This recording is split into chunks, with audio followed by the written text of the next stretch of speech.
Marguerite called me just about supper time and said she was in town from Invenergy. She said if it was okay, she'd stop. Love to have you stop. Thanks for having me.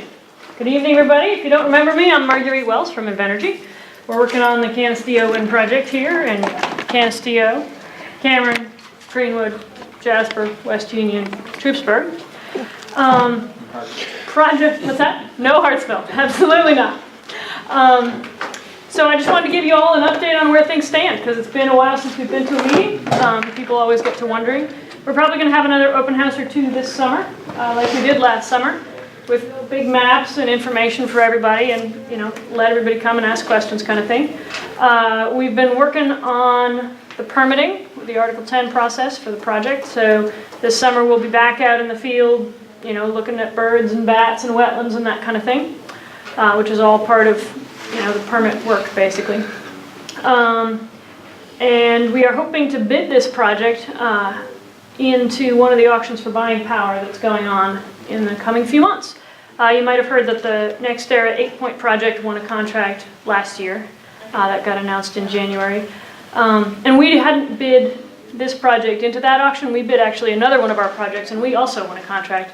But that auction was not big enough for a project of this size. That auction basically only worked for 100 megawatt size wind farms. And because we're thinking this is about 290 megawatts, we needed a bigger auction. And I think this year that should be coming up. So we should hopefully be successful with that. We've won contracts in the past, and we're hoping to again. And that's kind of the thing that we need to make the rest of the project pieces come together, make the financing work, and we'll finish the permitting. This is a lot of red tape for this. Unbelievable quantities. You have not even seen the beginning of the edge of the red tape, Mr. Weed. When we actually get into the permitting us together. Towers tomorrow. Yeah, I know. That's because I was joking. Yeah. Have we worked, are we a host community or? You are definitely a host community, yep. Okay.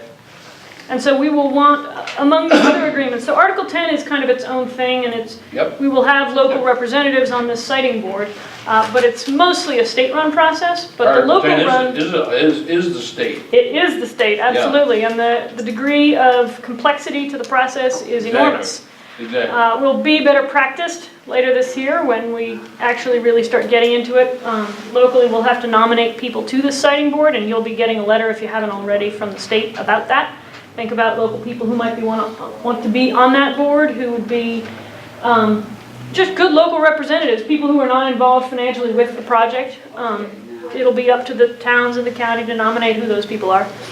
And then there'll be a second document that we file called the preliminary scoping statement. We're hoping to put that in this fall. And that's just basically a document that talks about what we're going to study. It isn't the studies themselves, it just says we're going to look at bats and noise and birds and all these different things in 100 pages or less. And then that will, solicit comments from you and everybody in the public to say, did we cover all the stuff we got to study, or did we forget about something we got to look at? So that we get that first round of comments, and we go and we do all those studies. We've already been doing the ones we expect anyway. And then next year, we'll put in the actual application. And once that starts, oh, and I forgot, there's also a period called stipulations. In between the second document, the PSS this fall, and the application next year, this thing called stipulations is the kind of the negotiation point where it's, oh, we forgot this one, you got to do it this way. We go back and forth, we figure out the details of all these studies. We agree on a document, and then we do all those studies and present them in the application. And then we submit the application to you and to the state. That kicks off a review process, and then once the application is deemed complete, we've got a year to give a yay or nay on the project overall. So look at all the stuff, ask us for more information, debate it all, and give an opinion at the end of all that. So that's the road ahead, and it's a long and complicated road. But separate from that, there are also going to be host community agreements and the pilot agreements, which are basically the tax agreements that we put together with the towns, the schools, and the county. There'll be road use agreements that we'll put together with all the towns to make sure that we make the roads whole. And what else is there? That's most of it. I talked with Mike about a month ago. Mike Mulcahy? Yes. Yeah. About another area that you found viable in the Yeah. town of Canasteel. Yes.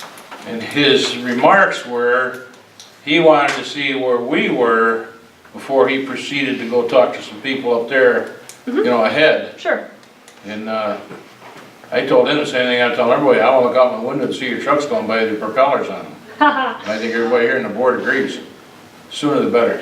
We're working on it, but it's a long road. I I don't know. wanna get your hopes up because Doesn't it's matter, probably because when 2020. all you gotta mention is New York State in Article 10, one sentence, and you've answered about anything that anybody wants to know.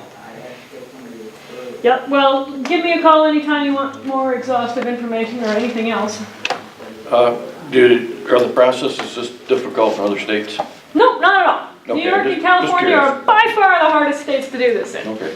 Well, we're the largest state to do anything with, so. Absolutely correct. Exactly. But I didn't know, like. No different on Pennsylvania or this. No, Pennsylvania's still the leader. Thanks, Marguerite. You bet, thanks for Glad to having have me. you here.